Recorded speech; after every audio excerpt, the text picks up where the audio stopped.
civilization is based on a paradox.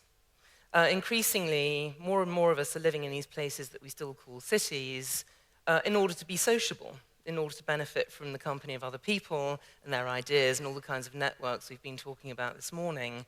But increasingly as well, we're becoming disassociated from the other very, very necessary part of our lives, which is food and sustenance, and the kinds of landscapes that are evolving in order to feed us, which are just getting further and further away from us, both mentally and physically.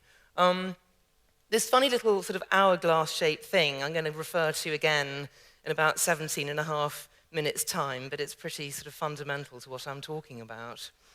Now, this urban paradox goes back, as I was saying, to the beginning of what we now call urban civilization. Farming and cities co-evolved.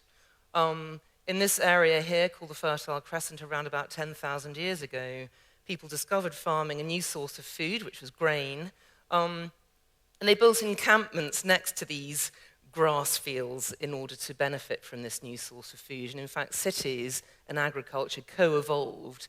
You can't have farming without cities, and you can't have cities without farming. And grain is the only food we've ever discovered so far capable of feeding urban populations. Now, as you probably remember from your Bible and other readings, farming historically has been seen as a punishment. It's something we have to do because we got expelled from the Garden of Eden, for instance. And feeding cities is extremely difficult, and it's something that almost as soon as people began to build cities, they began to worry about. How are we going to keep this thing going? People like Plato, over 2,000 years ago, looking at his hometown of Athens, was going, I don't like the look of the hills over there. They're losing all their soil. There's something wrong. And he actually talked about limiting the size of a city so that it could be ideally surrounded by its own countryside and it could feed itself. So right from the beginning, this idea of there being an ideal state to do with an ideal size of a city, and that to do with its sort of ideal hinterland, has been in the consciousness. And that's why, when you look at the evolution of urban society and the beginning of what we would now understand to be the European urban tradition with the early modern Italian city-states, the relationship between the city and country was seen as in this fantastic image, my favorite image as it happens, by Ambrogio Lorenzetti, called The Allegory of the Effects of Good Government. And it adorns one wall of the Sienese town hall in Siena in Italy, painted in 1338. And it's talking about the absolutely fundamental relationship of civilization, that which exists between city and country. And the good government bit comes in because you make darn sure that the city and the country exist in balance, in symbiosis. This is what this image is really telling us. And in order to make sure of that, Italian cities built, and indeed you can see this all over the world, they built their political spaces. This is Il Salone in Padua, literally on top of the marketplace. So you had in the very center of the city the fundamental civic relationship between politics overseeing commerce, and the commerce was the space of food. It was absolutely fundamental to people's understanding and belief about what a city was. Now, the politics of food are very tricky, and actually feeding cities is very difficult. It's not just that grain is the only source of food we've ever found capable of feeding cities, it's also transporting food into cities is a major problem. And if you look at the contrasting rivers belonging respectively to London and Paris in the 17th and 18th centuries, you get some idea about why the politics of Britain and France today are so different. London, you can see on the left, had a navigable river. It had a river that you could sail ocean-going vessels up. Paris did not, as you can see on the right. These are just river barges. They haven't been to sea. What this means is that London, when it started to run short of food, just sent a couple of ships out and got it from somewhere else, like probably Hungary, actually, or somewhere in the Baltic. But the Parisian king had a problem because there was nowhere he could go to outside the immediate vicinity of Paris to get food. And the result of that was that while at the end of the 18th century, people in London were happily guzzling on things like syllabub, brought in from sugar from the Caribbean and busy building an empire while they were at it, by the way, Poor old Louis XVI was arrested outside Paris trying to escape the city because he was held directly responsible for having failed to feed the people when there were a series of bad harvests. So taking political control of the food supply is a very, very dangerous thing to do because food is inherently very, very difficult to control. Which is why, when industrialization came along and the railways came along, everybody embraced it with open arms. It was, a sort of respective wipe of the collective brow. We don't have to worry about feeding cities anymore. We can leave it up to the commercial guys, the experts. And really, this kind of industrialized food production took over big time.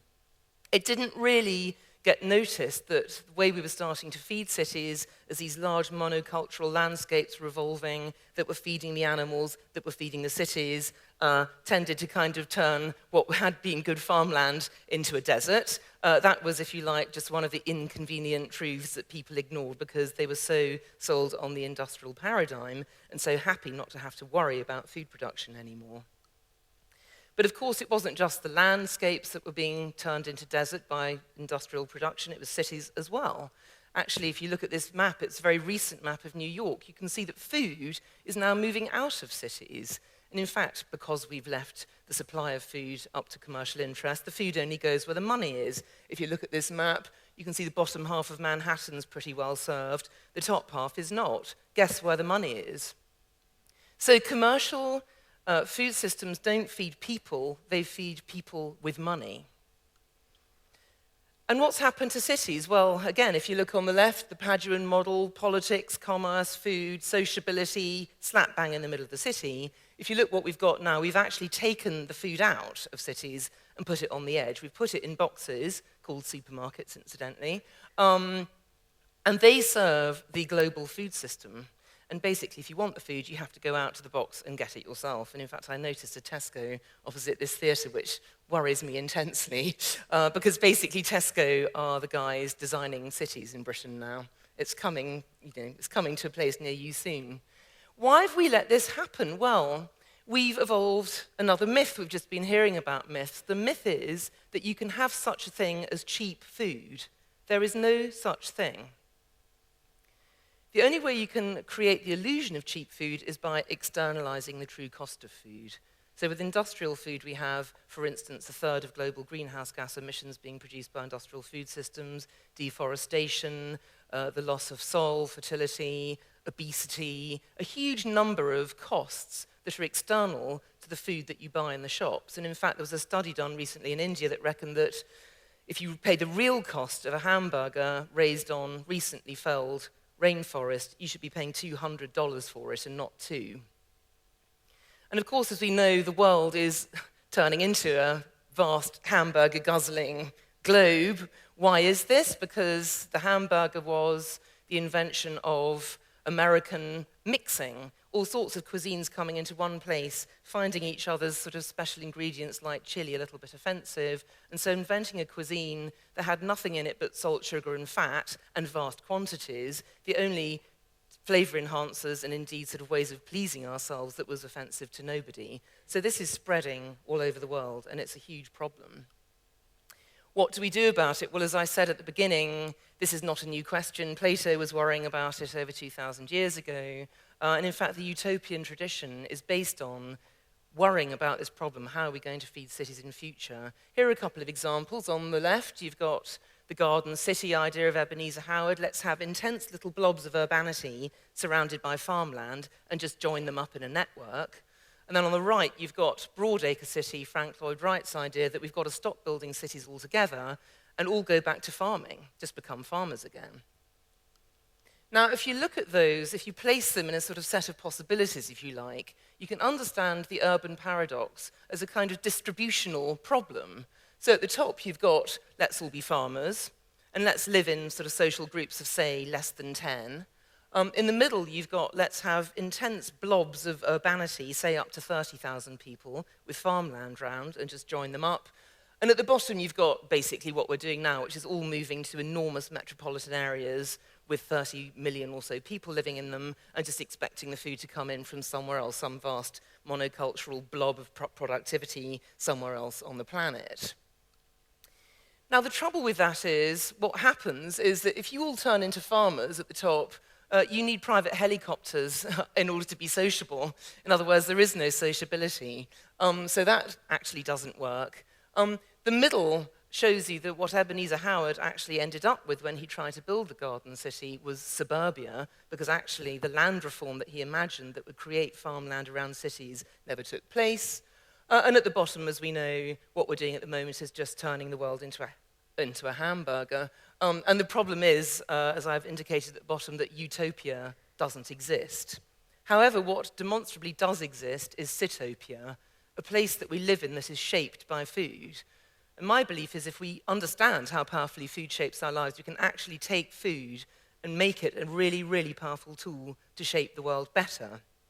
How do we do that? Well, it's obviously about the urban food cycle. It's about food being produced somewhere, traveling into the city, being bought and sold, being cooked, eaten, and then going back onto the land. But it's far more complicated than that, because actually every single one of those stages of food's journey through the city is linked to every other stage by beliefs, habits, customs, rituals, as we were just hearing, myths, and so on. It's hugely, hugely complicated. It's actually food culture that we're talking about. If you look at these fantastic images from Hungry Planet, Peter Menzel's photographs, you can see families from around the world sitting, smiling most of the time, in front of a week's worth of food. And they're really powerful images, because from these you can tell a huge amount more about the world that these people inhabit. You can tell, for instance, what kind of landscapes they're creating through their food. You can tell whether they probably spoke to somebody or even know the person that either grew their food or sold it to them. You can pretty much tell whether they're likely to be able to cook or not. 1 in 3 meals in Britain, for instance, is a ready meal. 1 in 10 students more or less cooks, the rest don't ever cook from scratch. Do people eat together? 19% of meals in America are now eaten in cars. And if you look, I mean, really, I love that statistic, or hate it because it's so frightening. But, basically, if you look at the space of the table and how civilizing eating together is, that's a really, really worrying statistic. How much are we wasting stuff? There's all sorts of forms of waste. Obesity we know about. Do people save waste? That beautiful-looking group of food in Britain, for instance, was rescued from a supermarket dumpster waste bin. So you can tell a huge amount. And what I'm trying to say is that we need to learn to see through food and see that food is not just about the stuff on your plate. It's about the kind of world we're creating. It's about the kind of social lives that we're constructing together. It's really about a lot more than food itself. I mean, I probably don't have to tell you that that's an egg. That's kind of basic food knowledge that we all share. But depending on where you are, the egg can mean many things. It carries meaning, it carries symbolism. This is a very powerful thing. Food is complex. Yes, I've been trying to describe how complex it is, but it also carries meaning, cultural meaning, values. And actually, if we want to design a good food system, the first thing we've got to do is remember this. Remember, as Plato said, the whole point of living in cities, of being sociable, is to have ideas, is to be philosophers. We've got very, very good at doing practical things like producing lumps of food and transporting them, and very bad at remembering why we're bothering. So one of the things you discover if you start to see through food is that food gives you permission to ask big ideas again, and to say, what kind of society are we actually trying to produce here? It's about remembering that we have hierarchies of needs, as Abraham Maslow said, not just physiological ones, not just how to feed ourselves, but also spiritual ones. We want to feel good. We want to have a sense of meaning and purpose in life. There's a sort of verticality to us and to the societies we need to be thinking about and creating. When people talk about food systems, this is pretty much all they ever talk about. They talk about how we're going to feed the world. They never say what kind of world it is that they want to feed.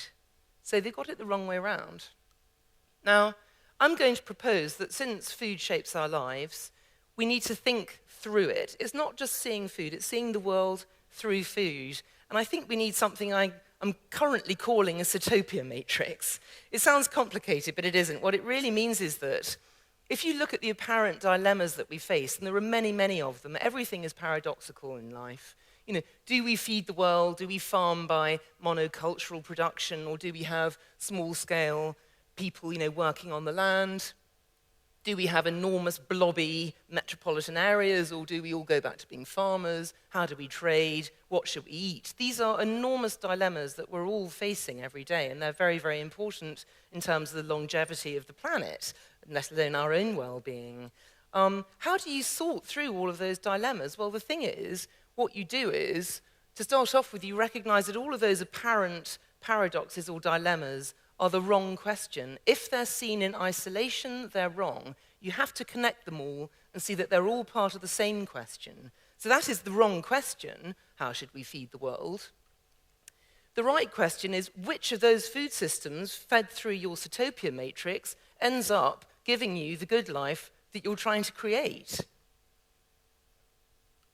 And it's the same with should we eat meat or should we not eat meat? Again, huge debate going on at the moment because of course, the ecological damage done to the world by industrial meat.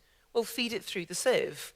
I mean, obviously constructing the sieve is difficult, but this is the business of recognizing how powerfully food can show us that things are not only complicated, but also connected.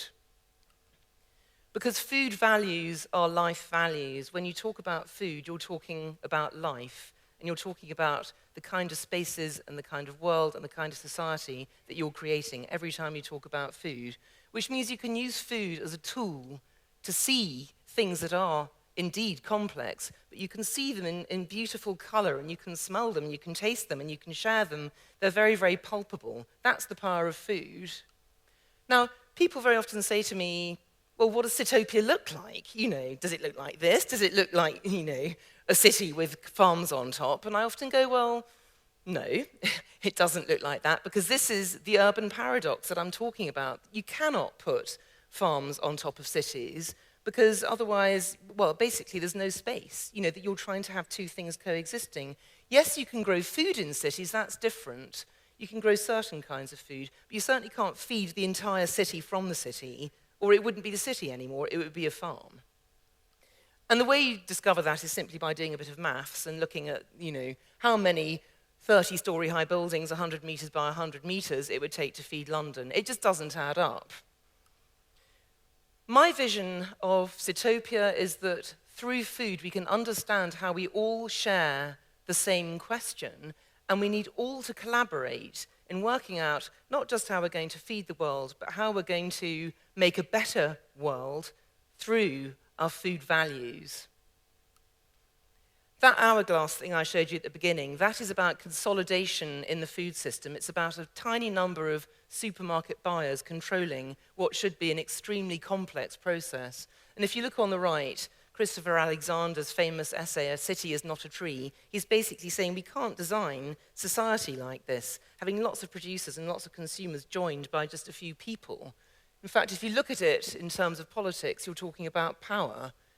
You're talking about the difference between a monopolistic control of the food system and a democratic one. If you ask the question, what kind of society do you want, that starts to tell you what kind of food system you want. Your question is my question. This is about the entire world. It's about the global north and the global south. It's about what we are, how we eat, but also how we respect each other, the kinds of lives we want to create. And our food values are a beautiful, collaborative tool available to us now that we can share to create a better world. Thank you very much.